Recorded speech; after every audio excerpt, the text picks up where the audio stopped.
Hi friends, welcome back to cook with Raji. இன்னைக்கு நம்ம ஒரு ஸ்வீட் ரெசிபி பார்க்க போறோங்க. இது என்ன ஸ்வீட்னா ஸ்ரீவில்லிபுத்தூர் பால்கோவா. இன்னைக்கு நம்ம வீட்லயே ஈஸியா எப்படி செய்யறதுன்னு பார்க்கலாம். இந்த ஸ்ரீவில்லிபுத்தூர் பால்கோவா வந்து ரெண்டு விதமா செய்யலாம். ஒன்னு ஒயிட் சுகர் போட்டு செய்யலாம், இன்னொன்னு நாட்டு சக்கரை போட்டு செய்யலாம். ரெண்டுக்குமே டிஃபரெண்ட் வந்து வேற வேறையா இருக்கும். இந்த டேஸ்டும் வேறையா இருக்கும், கலரும் வேறையா இருக்கும். பட் நான் இன்னைக்கு ஒயிட் சுகர் போட்டு தான் பண்ண போறேன். இதுக்கு வந்து நான் வந்து ஃபுல் மில்க் கிரீம் பால் வந்து 1 லிட்டர் எடுத்திருக்கேங்க. சுகர் ஒயிட் சுகர் இதுல 1/4 கிலோ இருக்கு. பட் இதுல நான் பாதி தான் யூஸ் பண்ண போறேன். அப்புறம் தேவைக்கு நெய் ஊத்துனா ஸ்மெல்லு சூப்பர், அந்த மனமும் நல்லா இருக்கும், அதே மாதிரி டேஸ்டும் நல்லா இருக்கும். பால்கோவா டேஸ்ட்டை நல்லா எடுத்து கொடுக்கும். அதனால நெய்யும் சேர்த்துக்கலாம். ஸோ வாங்க இப்போ பண்ணலாம்.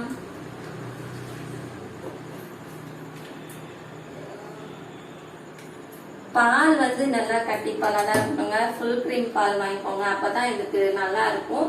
தண்ணி ஊத்தக்கூடாது, தண்ணி ஊத்தாம காய்ச்சணும்.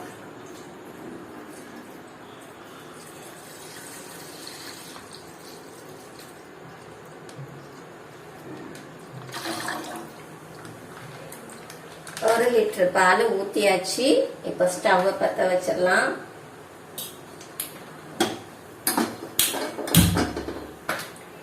பால் வச்சுட்டு பக்கத்திலேயே இருக்கணும், எங்கேயும் போயிடக்கூடாது. இது வந்து நல்லா பொங்கி வர ஆரம்பிச்சதுக்கு அப்புறம் நம்ம ஸ்டவ் சிம்ல வச்சு கிண்டி விட்டுட்டே இருக்கணும். நல்லா பால் வந்து கட்டியா வரணும், அந்த அளவுக்கு நல்லா கிண்டி விடணும். பால் நல்லா சூடாகட்டும், கொதிக்க ஆரம்பிக்கணும். அதுக்குள்ள நம்ம இந்த சுகரை வந்து தேவையான அளவுக்கு எடுத்து வச்சுக்கலாம். சுகர் வந்து பாத்தீங்கன்னா 1 லிட்டர் பாலுக்கு நம்ம 100ல இருந்து 150 கிராம் வரைக்கும் சேர்த்துக்கலாங்க. அதிகமா வேண்டாம், ஏன்னா ரொம்ப அதிகமா போட்டாலும் திகட்ட ஆரம்பிச்சிரும். ரொம்ப கம்மியா போட்டாலும் அவ்வளவு ஸ்வீட் இருக்காது, டேஸ்டும் நல்லா இருக்காது. அதனால 1 லிட்டர் பாலுக்கு 100ல இருந்து 150 கிராம்குள்ள சுகர் ஆட் பண்ணிக்கோங்க, போதும்.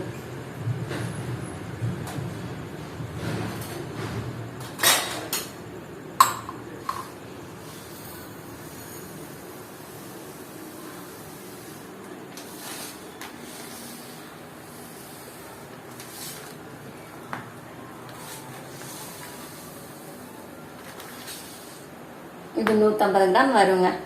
பாதி எடுத்திருக்கேன். 150 கிராம் கொஞ்சம் கம்மியா தான் இருக்கும்.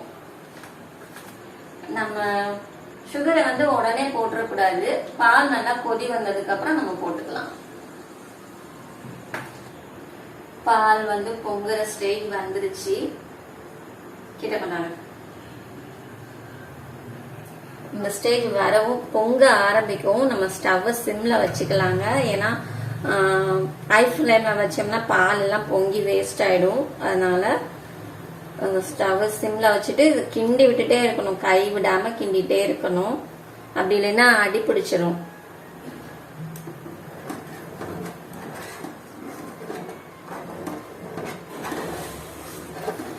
ஒரு லிட்டர் பால் வத்துறதுக்கு எப்படியும் குறைஞ்சது 1/2 மணி நேரம் ஆகுங்க. அது வரைக்கும் நம்ம கிண்டி விட்டுட்டே தான் இருக்கணும்.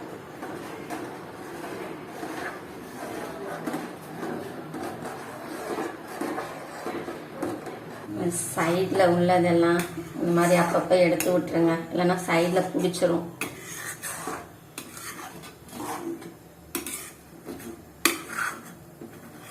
அதுக்குள்ள எப்படி பிடிச்சிருச்சு. இப்ப இது கொதிக்கும் போதே நம்ம இந்த சுகரை வந்து ஆட் பண்ணிக்கலாங்க.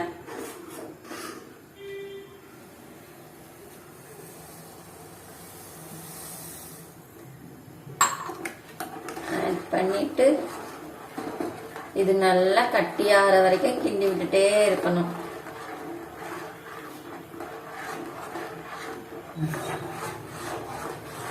நம்ம சுகர் சேர்த்த உடனே பால் கட்டியானாலும் அது கொஞ்சம் இலகும். இலகுனதுக்கு அப்புறம் மறுபடியும் நல்லா கட்டியாகிற வரைக்கும் நல்லா காய்ச்சிக்கோங்க. ஏன்னா இனிப்பு சேர்த்த உடனே அது மறுபடியும் தண்ணி விடும். அப்படியே தண்ணி விட்டு மறுபடியும் கொதிக்க கொதிக்க நல்லா கட்டியாகும். அப்பப்ப சைட்ல இதை எடுத்து விட்டுட்டே இருங்க. அப்படி இல்லைன்னா எடுத்து விடாம நம்ம பாட்டு கிண்டிட்டே இருந்தோம்னா சைட்ல பிடிச்சிரும். அப்புறம் அந்த பிடிக்கிற ஸ்மெல் வந்துச்சுன்னா பால்கோவா டேஸ்ட் அந்த மனமே மாறிடும். அதனால நீங்க சைட்லயும் அப்பப்போ இந்த மாதிரி கிண்டிக்கிட்டே இருங்க. இது ரொம்ப முக்கியம் இந்த ப்ராசஸ்.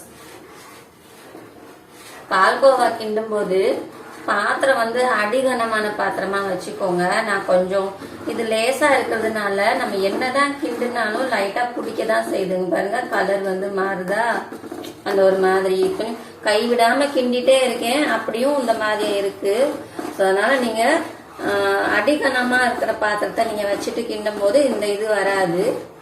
என்கிட்ட வேற பாத்திரம் இல்ல, அடிகனமானது எல்லாம் லேசானதுதான் இருக்கு, அதனால நான் இதை வச்சிருக்கிறேன்.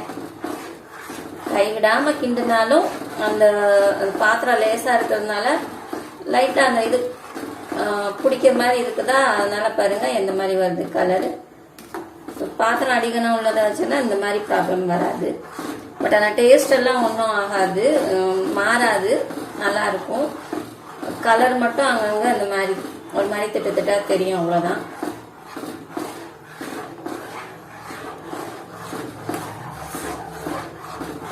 அரை மணி நேரமா கிண்டிட்டு இருக்கிறேன். பாருங்க இப்பதான் ஓரளவுக்கு கட்டியாக ஸ்டார்ட் ஆயிருக்கு. எப்படியும் இன்னும் ஒரு 20 நிமிஷம் ஆகும்னு நினைக்கிறேன். இந்த ஸ்டேஜ் வர ஆரம்பிச்சிருக்கு.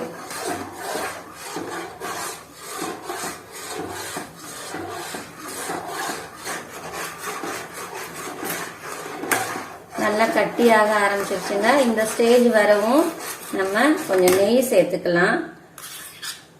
அது 2 ஸ்பூன் மட்டும் நெய் சேர்த்துக்கிறேங்க, போதும், ரொம்ப வேண்டாம்.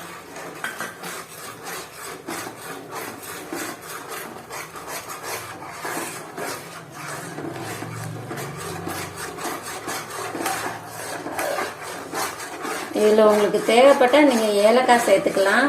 நான் ஏலக்காய் சேர்க்கலை, பட் இதுவே நல்ல டேஸ்டாக சூப்பராக இருக்கும். நல்லா கட்டி ஆக ஆரம்பிச்சிருச்சு. இந்த அளவுக்கு வந்தால் போதும். சென்டரில் மட்டும் பிடிக்குது, ஏன்னா பாத்திரம் அடிகாரம் கம்மியாக இருக்கிறதுனால நீங்கள் பண்ணும்போது பாத்திரம் வந்து நல்லா கனமான பாத்திரம் வச்சுக்கோங்க. அப்பதான் இந்த மாதிரி லைட்டா பிடிக்காது. கிண்டி விட்டுட்டே இருந்தாலும் பாருங்க எப்படி இந்த அளவுக்கு வந்ததுக்கு அப்புறம் நம்ம ஸ்டவ் ஆஃப் பண்ணிடலாங்க. இப்போ ஸ்ரீவில்லிபுத்தூர் பால்கோவா ரெடி ஆயிடுச்சு. இதுக்கு மேல வச்சா பிடிக்க ஆரம்பிச்சிடும்.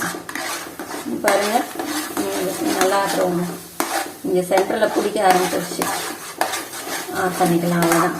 ஆஃப் பண்ணியாச்சு. இப்போ இதை நல்லா கலந்து விட்டுட்டு ஒரு கொஞ்ச நேரம் ஆற வச்சிடலாம்.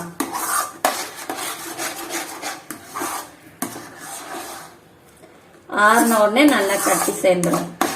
இப்போ பார்க்க இப்படி குளு குளுன்னு தண்ணி மாதிரி இருக்கா, தண்ணியா இல்லை, கொஞ்சம் இதா இருக்கா. ஆறிச்சுன்னா இன்னும் நல்லா கட்டி ஆயிடும். ஓகேங்க, இத வந்து நம்ம இப்ப வேற பாத்திரத்துல மாத்திக்கலாம்.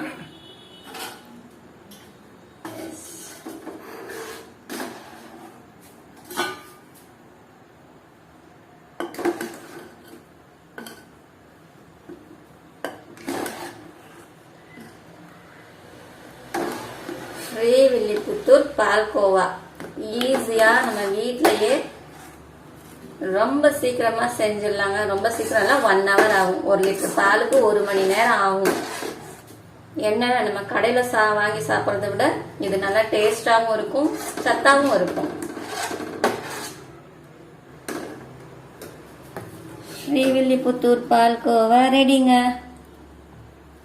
கொஞ்சம் கூட வேஸ்ட் ஆகாம எடுத்துருவோம், ஏன்னா அவ்வளோ நல்லா டேஸ்டா இருக்கு.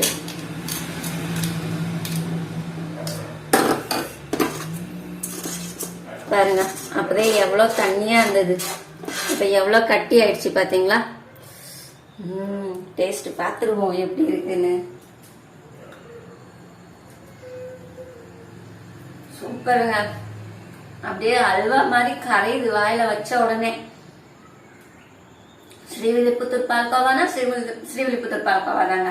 அவ்வளவு நல்லா டேஸ்டா சூப்பரா இருக்கு. இந்த ரெசிபியை நீங்களும் ட்ரை பண்ணி பாருங்க. அப்புறம் வீடியோ பிடிச்சிருந்தா வீடியோக்கு லைக் பண்ணிருங்க. நம்ம சேனலை சப்ஸ்கிரைப் பண்ணாம பார்த்துட்டு இருக்கீங்கன்னா உடனே சப்ஸ்கிரைப் பண்ணிக்கோங்க. மறுபடியும் அடுத்த வீடியோல இன்னும் ஒரு சூப்பரான டிஷ்ஷோட பார்க்கலாங்க. சாப்பிட போறேன். பாய்.